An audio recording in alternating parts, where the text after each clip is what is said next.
Good day everyone! Ako si Angel, ang inyong lingkod, Rai TV. So, video ko na naman ngayon na ibabagi ko na naman sa inyo ang aking tugon mula sa katanungan ng isa nating taga-subaybay. Kaya shout out po sa iyo.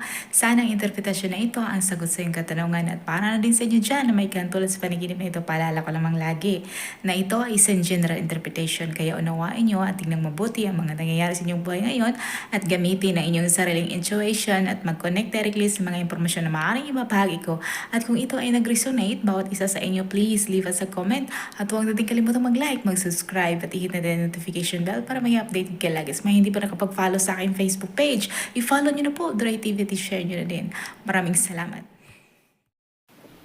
Ang pagkakaroon mo ng panaginip na kinakagat ka ng aso sa iyong private area or sa iyong ani, madalas ay nagtuturo sa nararamdaman na vulnerability, kataksilan or ang conflict sa intimate relationship, sexuality or sa iyong personal boundaries.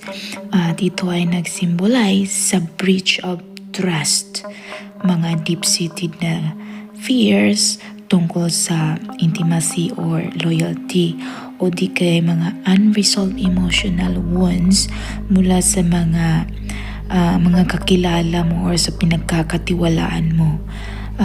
Maaaring ito din ay nag-represent sa iyong inner conflicts, sa iyong sense of being attacked personally o di kaya isang warning tungkol sa pag-neglect sa iyong sariling pangangailangan, with private area highlighting sa sensitive aspect sa iyong sarili kung saan tinatarget ng galit or takot mula sa iyong sarili or sa iba at potentially ito ay nakalink sa infidelity or deep insecurities. At isa nga sa common interpretasyon ay kataksilan or ang mga trust issues. Ang pagkagat ng aso madalas ay nagsignal sa disunion mula sa isang tao na malapit sa iyo. Maaaring ito ay isang kaibigan or ang iyong partner. O di kaya ang iyong nararamdaman na pagiging victimized ng isang pinagkatiwalaan mo na figures, as dog represent loyalty. Ang private area naman o ang iyong ari, madalas ito ay directly nag-link sa sexual matters, mga insecurities or sa relationship at ito ay nagmungkahi ng takot, guilt or conflict in this domain. Siguro may infidelity o di kaya ang pagkawala ng connection, ang pagkagat na sa isang sensitibong parte ay nagpakita na how you feel exposed, unprotected, or may isang tao or something sa iyo is violating sa iyong personal space or sa iyong emotional limit. Maaari din na ito ay nag-reflect sa internal struggle kung saan ang iyong instinctual side clashes sa iyong conscious self or maaaring nakadama ka na you've bitten off more kaysa iyong kaya mong kung ano yung kaya mong lunukin.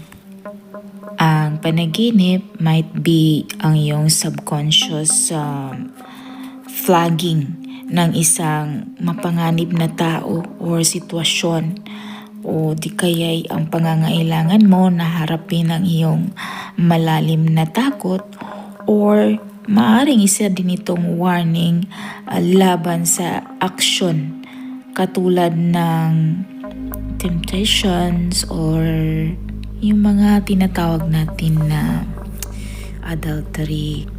Ano ba ang mga dapat nating i-consider para sa personal meaning?